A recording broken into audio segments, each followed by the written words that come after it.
आपने देखा होगा कभी कभी मन बेवजह ही अशांत रहता है, कुछ भी करने का मन नहीं करता।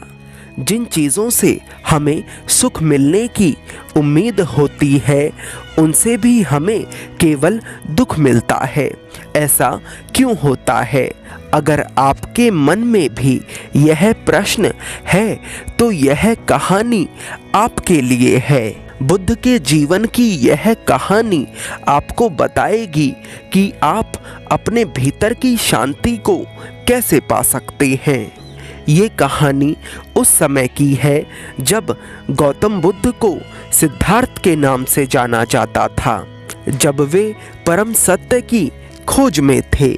उस समय उन्हें यह तो विश्वास था कि वे अपनी मंजिल तक पहुंच जाएंगे, परंतु उन्हें अपनी मंजिल तक पहुंचने का एक सही रास्ता नहीं पता था। इसलिए वे एक गुरु की तलाश में थे। कई दिनों तक जंगलों में भटकने के बाद उन्हें उनके पहले गुरु मिलते हैं, जिनका नाम आलार कलाम होता है। आलार कलाम की यह विशेषता थी कि वे किसी को भी आसानी से अपना शिष्य नहीं बनाते थे। जब सिद्धार्थ पहली बार गुरु आलार कलाम के आश्रम में पहुंचते हैं तो वे उन्हें ठीक से देखते भी नहीं। इसके पीछे गुरु आलार कलाम का केवल यही उद्देश्य होता था कि उनका शिष्य वही बने जिसके भीतर वास्तव में प्यास हो। केवल अपनी जिज्ञासा को दूर करने के लिए कोई उनका शिष्य ना बने। परंतु सिद्धार्थ तो प्यास के मारे इतने सूखे पड़े थे कि मानो अगर उन्हें समुद्र भी मिल जाता तो वे उसे भी खाली कर देते। वैसे तो गुरु आलार कलाम किसी को भी अपना शिष्य बनाने में कई महीने लगा देते थे, परंतु सिद्धार्थ के हृदय की प्यास को देख वे उन्हें कुछ दिनों में ही अपना शिष्य बना लेते हैं, जिसके कारण गुरु आलार कलाम के अन्य शिष्यों के मन में सिद्धार्थ के लिए ईर्ष्या पैदा होती है। गुरु आलार कलाम के कुछ शिष्य ईर्ष्यावश उनसे पूछते हैं कि सिद्धार्थ में ऐसा क्या खास है जिसके कारण आपने केवल कुछ दिनों में ही उसे अपना शिष्य बना लिया। गुरु आलार कलाम कहते हैं, सिद्धार्थ के भीतर की प्यास।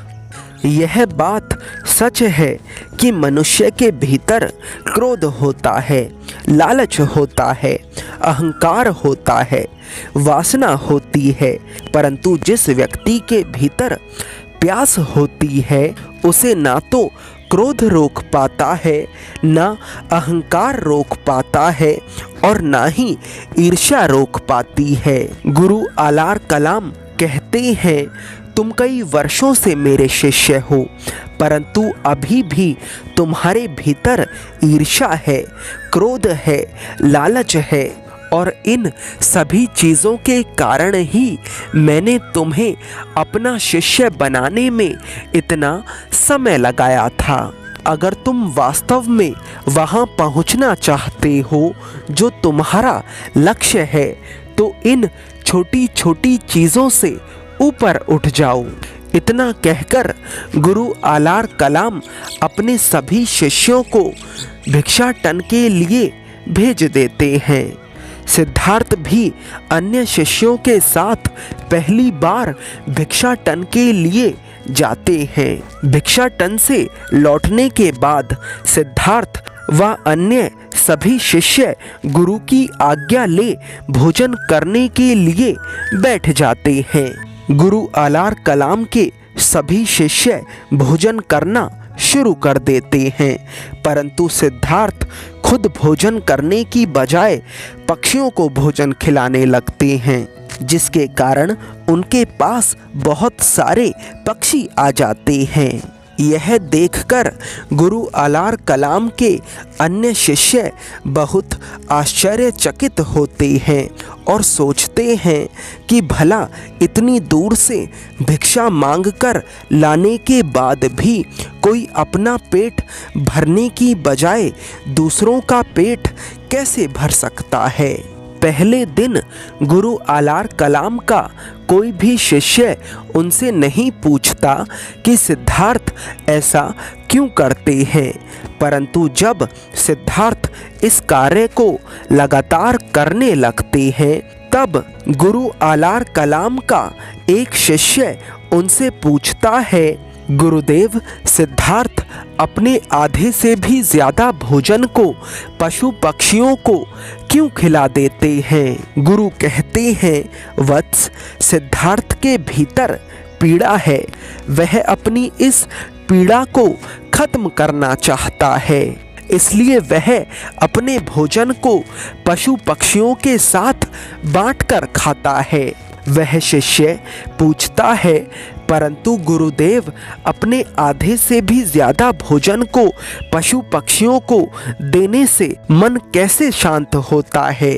गुरु कहते हैं, इस संसार में हर व्यक्ति सब कुछ पाना चाहता है। उसे लगता है कि जितना ज़्यादा उसके पास होगा उतना ज़्यादा उसका मन प्रसन्न होगा, परंतु वह यह नहीं जानता कि खुशी पाने में नहीं बल्कि देने में है। मनुष्य का स्वभाव देना है, परंतु जब मनुष्य अपने स्वभाव के विपरीत कार्य करने लगता है तो उसका मन अशांत होने लगता है।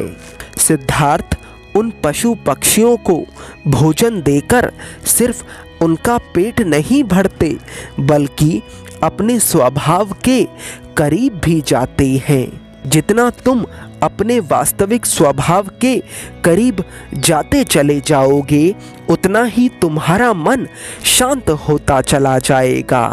बदले में वे पशु पक्षी सिद्धार्थ के लिए कुछ नहीं कर सकते, परंतु सिद्धार्थ फिर भी उन्हें भोजन खिलाते हैं, क्योंकि वे जानते हैं कि उनकी प्रसन्नता इसी में है। जो लोग सुन रहे हैं उनसे मैं कहना चाहता हूँ, अगर आप किसी ऐसे के लिए कुछ कर सकते हैं जो बदले में आपके लिए कुछ नहीं कर सकता, तो आप उस प्रसन्नता को अनुभव कर सकते हैं जो आपका वास्तविक स्वभाव है।